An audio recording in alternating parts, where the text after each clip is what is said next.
Welcome to Newsmakers. My name is Sean Smith. I'm the Assistant Director of Community Relations for Churchill County Public Schools. Joining us today, Roger Lattimer. Welcome to you, Roger. Thanks for having me. Well, for our viewers out there, you're a teacher, a math teacher at Cosby High School. It's great to have you with us, and we really want to kind of break up this short segment and talk about two phenomenal accomplishments on your part. The first one being National Board Certified Teacher. Tell us a little about becoming National Board Certified Teacher. So the National Board process for, I was lucky enough to be accepted into the cohort with the county, so they help you along. But it was a great process where, you know, they kind of set a roadmap for you, and throughout that roadmap you look at your teaching and you say, hey, I'm doing some of these things, hey, I'm not doing some of these things, and identify your strengths and weaknesses, and you know, through that process you write about and reflect on it, and you know, submit your final paperwork and kind of hope at the end that you make it. And obviously, we've had a chance on this segment to talk before about National Board Certified, and it's a tremendous process to go through, and a lot of that's required of you. And as you went through the process, obviously it's a recognition in and of itself. But what do you see being able to take from that and the gain that you'll bring obviously to the classroom?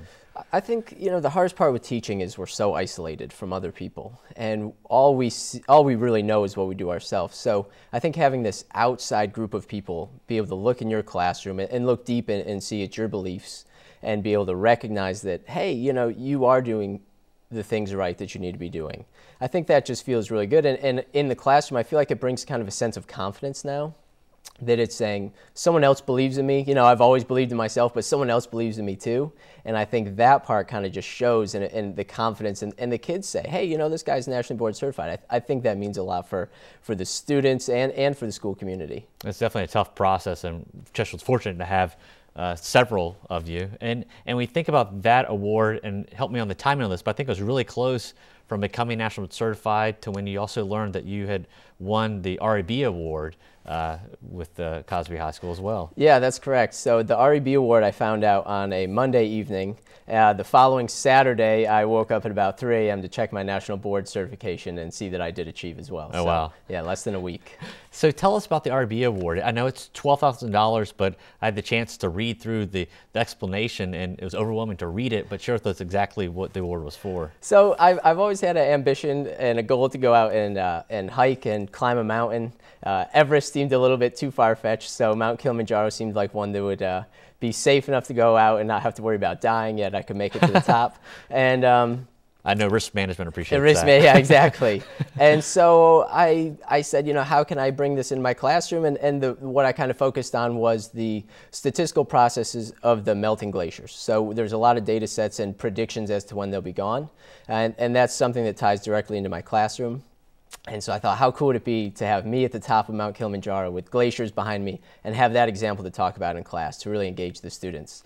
And so that was the first part. And then after that, you know, I thought of other things I wanted to do in a safari. How could I estimate the number of zebras in a population? Or how could I, you know, the probability of booking a tour, or different things along those lines. So how could I tie it in my class? Now, from a time perspective, when are you looking to actually take this trip and do all this? So my wife's pregnant with our first child. So congratulations. Thank you. So, so that kind of put a little, you know, bump in the road, if you will. I was planning for this summer, but we have to push it back to 2014, which is good. It's a 9-month training plan. So, you know, the extra time to train and prepare, I think will be a wise decision. I know your guides will appreciate that as you make it to the summit. Yeah, definitely. And obviously with the REB and National Board Certified, they both tie directly to the classroom.